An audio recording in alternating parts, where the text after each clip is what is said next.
En nuestro programa En Voz Alta siempre es un placer conversar con el doctor Claudio Dubersaski porque él transforma como tantos otros, pero él tiene una capacidad especial de comunicar con su conocimiento de medicina y también de la vida del consultorio, que esto sea un verdadero servicio. Médico oncólogo que hoy nos trae un tema especial, lo voy a presentar, primero lo saludo. Doctor, ¿cómo estás? Buenas tardes. Hola Cristian, buenas tardes, un gusto estar con vos. El tema que nos has traído hoy, yo te voy a escuchar y voy a aprender, el sexo en los pacientes oncológicos. ¿Qué tenemos para decir?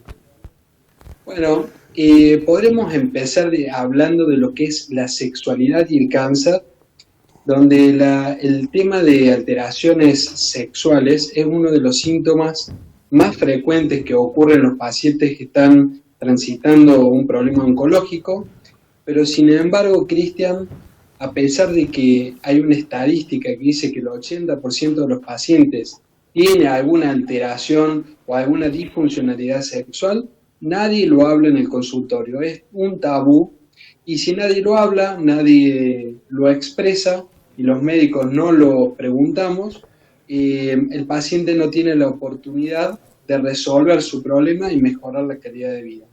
¿Y por qué es un tema tan importante en la oncología?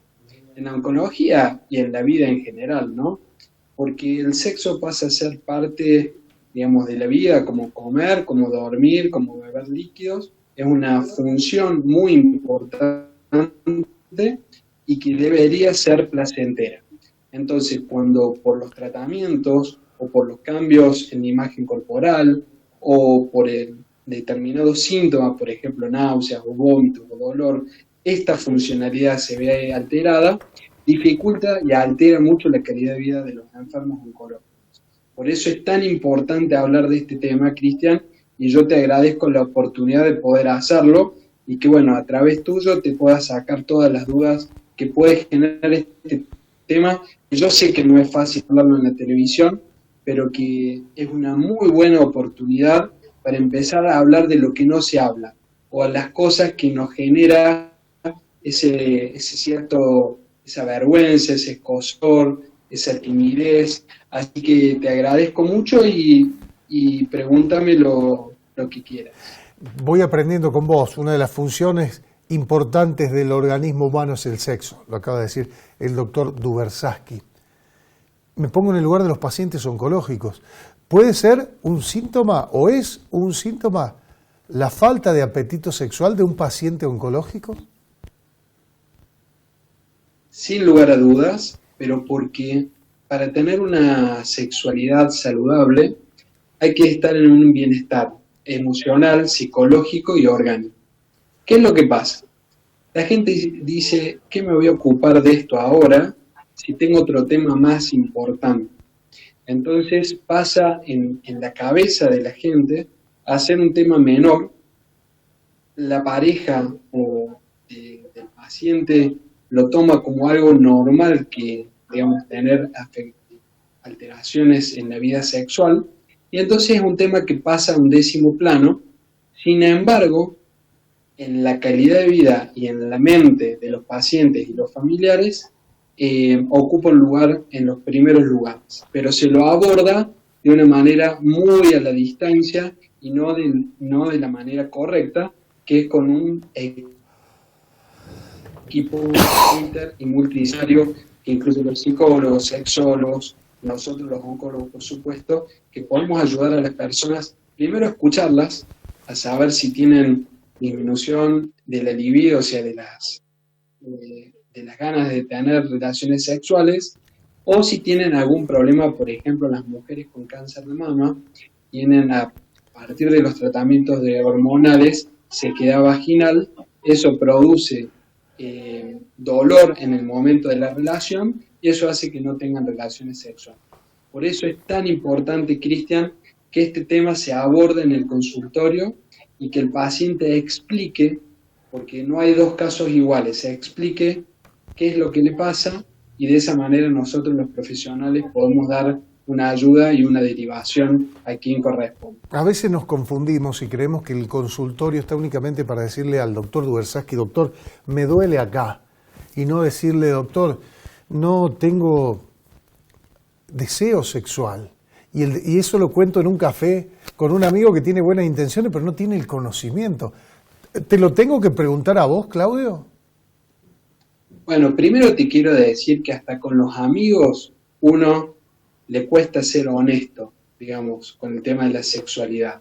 Sobre todo entre los hombres, viste ese machismo que hay, y donde hay algunos mitos sobre qué es tener buenas relaciones sexuales y tiene que ver por ahí con la frecuencia, con la duración, con el tamaño de los genitales. Bueno, hay muchos temas que son culturales y populares y que cuando se transmiten, por ahí se transmiten de una manera inadecuada. Entonces yo recomiendo, pueden hablar con los amigos, por supuesto, pero estos temas es un tema médico y por lo tanto hay que abordarlo con los profesionales. Incluso, tanto de la medicina como de la psicología, ¿no? Algo me dijiste, pero incluso también da vergüenza por parte de los médicos, o limitaciones o pruritos. Por supuesto, porque la parte sexual forma parte de la intimidad de cada uno, y entonces esas cuestiones de la intimidad de uno y de la pareja de uno hace que a uno le cueste abrirse y contar, sobre todo cuando a uno no está a gusto o no le va bien.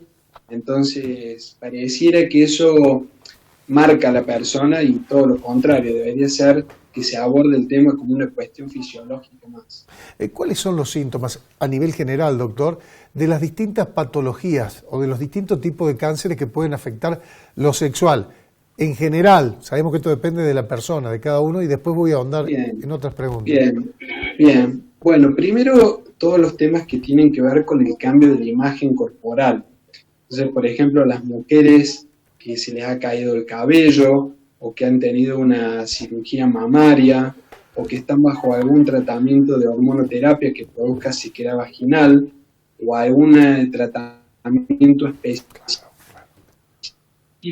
en la región genital, como radioterapia, o la misma cirugía, pueden generar esta disminución o esta falta de autoestima, y por lo tanto eso se traduce en una disminución del deseo sexual.